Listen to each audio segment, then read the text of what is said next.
पाकिस्तान के अंदर अगर किसी को बहादुरी का निशान हैदर मिलना चाहिए तो वो ये शख्स है, आजम सवाती।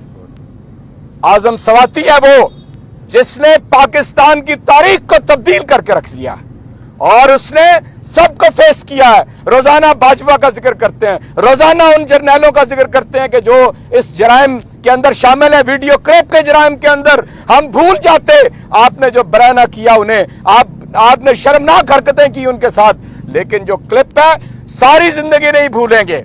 और हम तो जान हथेली पे रख के फिर रहे हैं, जान हथेली पे रख के फिर रहे हैं। और मैं ये कहना चाहता हूं, ये अदारे कायद आज़म मोहम्मद अली जिन्ना ने बर्रे सगीर के अंदर एक लाजवाल जिद्दोजहद की, पाकिस्तान बना, अवाम का पाकिस्तान बना। और ये अदारे उसके बाद बने, अवाम की खिदमत करने के लिए बने, अवाम इनकी खिदमत के लिए नहीं है। इसलिए ये अदारे अपना अपना एहतसाब करें, फौज अपना एहतसाब करे, पार्लियामेंट अपना एहतसाब करे, जज अपना एहतसाब करे। अगर आप इतने मुकद्दस गाय हैं तो आप अपने अपने निजाम के अंदर रह के एहतसाब करें। इसलिए हम कभी नहीं भूलेंगे, जब तक आजम सवाती जिंदा है और जब तक कम से कम मैं जिंदा हूं, इस बात को कभी नहीं भूलेंगे।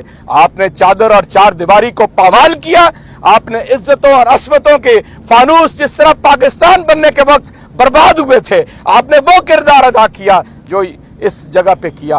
और फिर मैं आपको ये कहता हूं, अरशद शरीफ शहीद, आप सब उसके भाई हैं, आप सब उसके वारिस हैं, आप सब लोग जो मेरे मुखातिब हैं, पूरी कौम 22 करोड़ लोग उसके वाकिफ हैं और कर्जदार हैं। हम कर्जदार हैं उसकी मां के, उसकी अहलिया के, उसके बच्चों के कर्जदार हैं। वो अपने निशानदेही करके गया है अपने कातिलों की।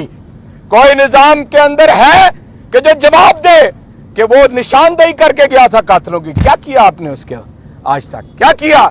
इसलिए मैं ये कहता हूं कि आप बस कर दें, बस। ये किसी की जागीर नहीं है और ये एक फैसला कुन मरला है।